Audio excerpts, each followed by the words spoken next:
इसका नाम है जेराल्ड फोर्ड। तो ये दो युद्धपोत थे, अब्राहम लिंकन और जेराल्ड फोर्ड। इन्हीं दोनों के जलाने की वजह से अमेरिका बैकफुट पर है और अब कहा जा रहा है कि लगभग 12,000 सैनिक जो हैं वो ईरान भेजने की तैयारी में हैं, जिसका खर्चा कुवैत और सऊदी अरेबिया उठाएगा। लेकिन सवाल है कि ईरान के पास 7 लाख फौज है, IRGC के जवान हैं, 2.5 लाख पैरामिलिट्री फोर्स है, उसके बाद लगभग 10 लाख उसके पास और सिविलियन फौज है, मतलब 20 लाख सेना के जवान जो हैं वो ईरान के पास है। क्या ऐसे में अमेरिका जीत पाएगा? ये सबसे बड़ा सवाल है और इसी को लेकर हड़कंप मचा हुआ है। सोचिए, ईरान के जो प्रवक्ता है, IRGC के जो प्रवक्ता है, उसने कहा है कि अमेरिका पागल हो गया है, वो युद्ध हार चुका है और इसीलिए इसको समझौते का नाम दे रहा है। वो इस कदर पागल हो गया है कि वो खुद से ही बात कर रहा है। ये बात सब झूठ साबित हो रही है कि कोई भी सीज फायर की प्लानिंग है और कोई नेता कहीं मिलने जा रहे हैं। ईरान ने कहा है कि अब कोई समझौता नहीं होगा, कोई बातचीत नहीं होगी और इजराइल को किसी भी कीमत पर अब बख्शा नहीं जाएगा। सोचिए, ईरान कह रहा है कि अब वक्त आ गया है जब हम हिरोशिमा का भी बदला लेंगे, जिस पर परमाणु बम गिराया था अमेरिका ने। वो कह रहा है कि अब वक्त आ गया है हम इराक का बदला लेंगे। ईरान कह रहा है कि अब वक्त आ गया है हम वियतनाम का भी बदला लेंगे, हम अफगानिस्तान का बदला लेंगे, हम सीरिया का बदला लेंगे। मतलब सोचिए, अमेरिका ने जितने बड़े युद्ध में अब तक किए हैं, जिन जिन देशों पर बम बरसाए हैं, चाहे वो वियतनाम हो, इराक हो, अफगानिस्तान हो या सीरिया हो, इन सभी देशों का बदला एक साथ ईरान ले रहा है। वो फिल्म देखा था, सबका बदला लेगा तेरा फैजल। मुस्लिम देशों को अब लग रहा है कि सबका बदला अब ईरान ले रहा है। लेकिन ये तो अमेरिका के पापों का हिसाब हुआ, इजराइल के पापों का भी हिसाब करने जा रहा है। कहाँ इजराइल का सपना था, ग्रेटर इजराइल का? इजराइल ने अब तक लेबनान पर बम गिराया था, फिलिस्तीन पर बम गिराया था। इजराइल कह रहा है कि ईरान 13 देशों से लड़ रहा है। सोचिए, और हमारे पास परमाणु बम होना चाहिए और ईरान के पास नहीं होना चाहिए। रोता गिरगिराता बिलखता अब यूनाइटेड नेशंस पहुंचा है। इजराइल कह रहा है कि हमारे ऊपर क्लस्टर बम गिराए जा रहे हैं, हमारे निर्दोष लोगों को मारे जा रहे हैं। सोचिए, दुनिया का कोई भी जानकार आदमी, सबको पता है कि अब तक हथियारों के दम पर इजराइल क्या करता था। छोटे छोटे मासूम फिलिस्तीनियों को जेल में डाल देता था, उनको खाने के बगैर मारता था। अब मुझे भरोसा हो गया है कि दुनिया में किसी का भी अन्याय नहीं चलता है, अन्याय का एक दिन अंत होता है। और ये बात अब सब कुछ सामने आ रहा है।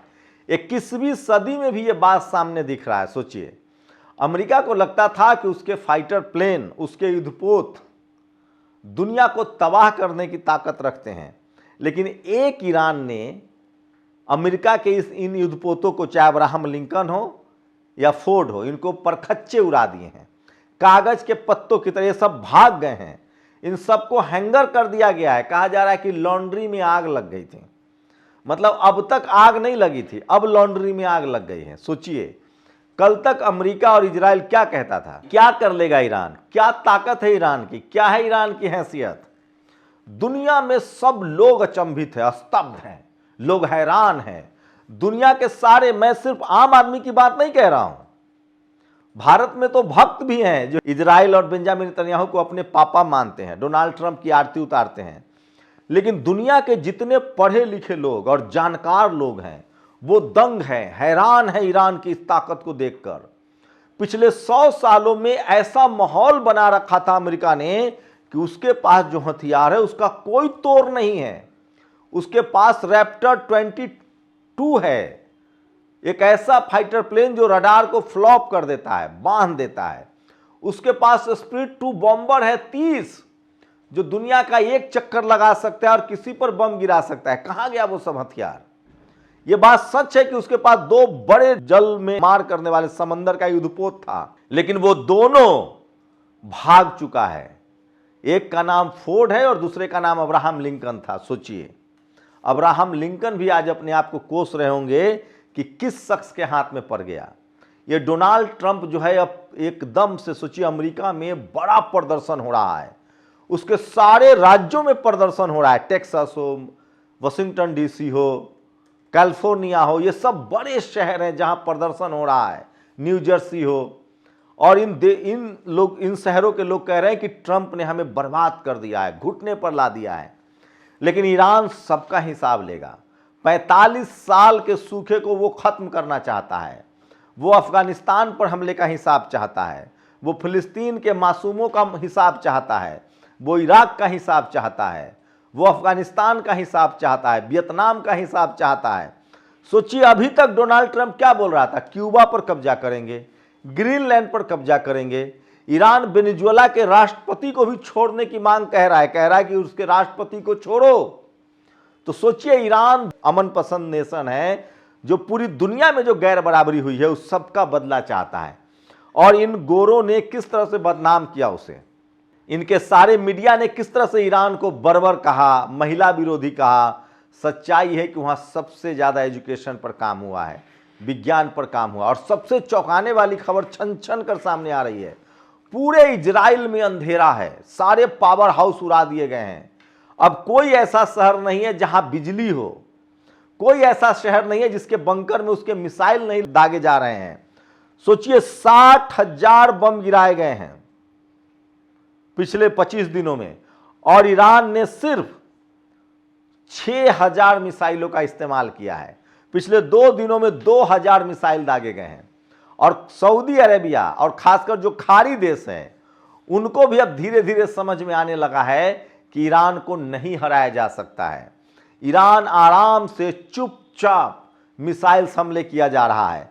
सबको पता चल गया है कि दुनिया का कोई ऐसा बम नहीं है, कोई ऐसा मिसाइल नहीं है जो ईरान के खंडहर में घुस सके, जो ईरान ने बड़े बड़े जो सुरंग बना रखे हैं वहां घुस सके। उसका तरीका एक ही है कि आपको पैदल सेना उतारना पड़ेगा। 30 लाख लोग, ईरान के लोग जो हैं वो बाकायदा ट्रेनिंग फौजी हैं, बाकी 10 करोड़ लगभग आबादी है ईरान की। सोचिए क्या हश्र होगा जब ये ग्राउंड जीरो पर जाएंगे। अभी तक फिलिस्तीन के पास हथियार नहीं था, उसके बाद हमास को ये लोग नहीं मार पाए। हमास दिन रात अब लगातार इजरायली सैनिकों को मार रहा है। सोचिए, लेबनान हिजबुल्लाह के पास कोई हथियार नहीं था, उसके बाद भी उसको नहीं हरा पाए। हूती के पास कोई उतना बड़ा हथियार नहीं है यमन के पास, उसके पास बाद भी नहीं हरा पाए। यह भी सच है कि इस युद्ध में ईरान के साथ रूस और चीन साए की तरह खड़ा है। एक एक मिनट की जानकारी ईरान को मिल रहा है सैटेलाइट के जरिए। इस युद्ध में सबसे पीछे जो ताकत से खड़ा है वो चीन है, और चीन कितना मालामाल हो रहा है इसका आप अंदाजा नहीं लगा सकते हैं। अब चीन दुनिया की सबसे बड़ी इकोनॉमी होगा, क्योंकि $4 ट्रिलियन का नुकसान अमेरिका को झेलना पड़ रहा है, और वो अब एक फिसड्डी देश में शामिल हो जाएगा। इस युद्ध में रूस भी अपने सारे खर्चे की भरपाई करने में लगा है। जितना यूरोप वालों ने यूक्रेन को हथियार दिया है उससे ज्यादा पैसा अभी रूस जो है वो यूरोप के देशों से तेल और गैस महंगा बेचकर वसूलना चाह रहा है। तो इस युद्ध में चीन और रूस की बल्ले बल्ले है, और ईरान पूरे मुस्लिम जगत के जितने देशों पर हमला हुआ है या दुनिया के जिन देशों पर अमेरिका ने हमला किया है उन सब का बदला ले रहा है। वो इजराइल से बदला ले रहा है, और नतीजा ये है कि इजरायली बाकायदा अब इस्लाम कबूल कर रहे हैं, वो इस्लाम में कन्वर्ट हो रहे हैं, मुस्लिम बन रहे हैं, कह रहे हैं हमें माफ कर दो, हमें छोड़ दो। बंकर में बम गिर रहे हैं, बंकर में मिसाइल गिर रहे हैं। अद्भुत है ये, किसी को अंदाजा नहीं था। कोई दुनिया का जानकार नहीं कहता था कि अमेरिका का ये हश्र होगा। सबको पता था कि ईरान लड़ेगा, लेकिन किसी को अंदाजा नहीं था कि ईरान इस तरह से लड़ेगा। लेकिन ये 45 साल की ईरान की तैयारी है जिसके सामने दुनिया स्तब्ध है। ये महा लड़ाई है, ये महाप्रलय की तरह लोग इसको ले रहे हैं, और दुनिया की आंखें फटी की फटी रह गई है। आप तेल और गैस सोचिए, 45 साल ईरान ने पाबंदियां झेली हैं, क्या क्या नहीं उस पर जुल्म किया अमेरिका ने। और अमेरिका की बादशाहत का सबसे बड़ा जो हथियार था डॉलर, दुनिया में कहीं एक आम बिके, इमली बिके, तेल बिके, मूंगफली बिके, सबका पेमेंट डॉलर में होना चाहिए ताकि अमेरिका माला माल हो। और इस सब बादशाहत उसका खत्म होने जा रहा है। अब आपके पैकेट में जो क्रेडिट कार्ड है, डेबिट कार्ड है, जिसमें यूएस लिखा था, अब रुपए आने वाला है। तो दुनिया भर की इकोनॉमी जो है अब उसकी सांसें शुरू होंगी और दुनिया भर की इकोनॉमी पर से अमेरिका का दबदबा खत्म होगा। तो यह आप सोचिए, आप इतिहास के गवाह बन रहे हैं। यह युद्ध कोई मामूली युद्ध नहीं है। फर्स्ट वर्ल्ड वॉर और सेकेंड वर्ल्ड वॉर में लोग ज्यादा मारे गए थे, लेकिन इस तरह के टेक्नोलॉजी नहीं था। उस समय अमेरिका का उदय हुआ था। सेकेंड वर्ल्ड वॉर में रूस ने जर्मनी को हराया था, हिटलर को हराया था। अमेरिका ने परमाणु बम गिराया था और उसने कहा कि हम इंसानियत के पक्ष में हैं, क्योंकि तब रोम, बर्लिन, टोक्यो, जर्मनी, इटली और जापान तीनों को पाप की धुरी कहा जाता था। और सेकेंड वर्ल्ड वॉर में ये तीनों एक साथ थे। उसके बाद रूस और अमेरिका ने इनको शिकस्त दी थी। उसके बाद से अमेरिका की जो बादशाहत बनी थी सेकेंड वर्ल्ड वॉर के बाद से, जब परमाणु बम गिराया, उसके बाद दुनिया पर वो राज करता था। कौन सामान खरीदेगा, कौन बेचेगा, ये सब अमेरिका तय करता था। कौन किसके साथ जाएगा, कौन किसके साथ नहीं जाएगा, ये सब अमेरिका तय करता था। और पूरी दुनिया से अमेरिका को खत्म कर दिया है ईरान ने। पूरी दुनिया के देश अब पूरी तरह से अमेरिका के दबाव से मुक्त हो गए हैं। और इस युद्ध ने एक नई गाथा लिख दी है कि अब किसी भी देश को अमेरिका के सामने गिड़गिड़ाने की जरूरत नहीं है। किसी भी राष्ट्रपति, प्रधानमंत्री को अमेरिका के सामने चौखट पर गिड़गिड़ाने की जरूरत नहीं है। और अब अमेरिका सुपर पावर तो छोड़ दीजिए, अब उसका पड़ोसी भी उसकी बात नहीं सुनेगा। रही बात इजराइल की, तो ये तो पहले से ही परजीवी देश है। इसका खात्मा तो देर सवेर होना ही था। लेकिन सोचिए, इन लोगों ने, खासकर इजराइल ने जो फिलिस्तीन पर किया है, जो मासूम बच्चे, महिलाएं, बुजुर्गों को मारा है। मैं फिर कह रहा हूं, अब दुनिया इस्लामोफोबिया से भी आजाद होगा और दुनिया को पता चलेगा कि तरक्की पढ़ाई लिखाई से होती है और वो कोई भी कर सकता है। ईरान ने जता दिया है कि विज्ञान और तकनीक के दम पर अमेरिका को शिकस्त दी जा सकती है, अमेरिका को हराया जा सकता है। कहा जा रहा है कि ईरान ने अभी सिर्फ अपने 6 से 7 हजार मिसाइलों का इस्तेमाल किया है। उसके पास 2.5 लाख मिसाइल है।